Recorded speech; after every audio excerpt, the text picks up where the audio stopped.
Ano? Anong masasabi niyo? Hindi, I think St. Bened played hard.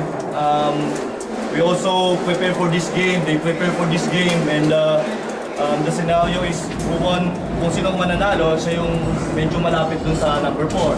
So I told to my players na ito yung game na kailangan namin for the next round. Kailangan namin ng ganito. But you know, kanina nga after ng game, sinabihan ko yung mga players na we can afford to relax even though we led by 9 points last 1 minute. Hindi kami pwedeng gano'n kasi wala kaming killer instinct. Dapat yun ang siguro sa second round, dapat yun ang medyo i-push ko sa kanila. That killer instinct, that fourth,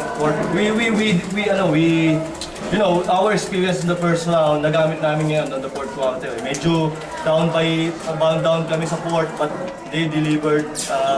Yung mga players, they know what to do. So, yung experience namin in the first one, medyo nadala nila ngayon.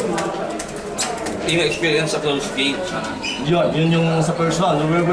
Our loss, 5 loss siguro coming from the last 2 minutes or 3 points down, 3 points less yung talo namin. So ngayon medyo dahil doon sa experience na yun, siguro medyo alam na nila yung gagawin nila sa NBA.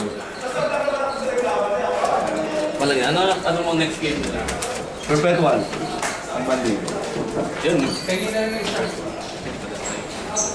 So, ano natin second round? By the way, our second round was start last game yung against Perpetual pa namin. So ngayon, nakapanalo ulit kami and we'll try to focus on Perpetual game on Monday. So siguro 1 game at a time lang muna kami. And we know we have a chance but we need to pick up our game siguro. Okay, ko. Okay, thank you.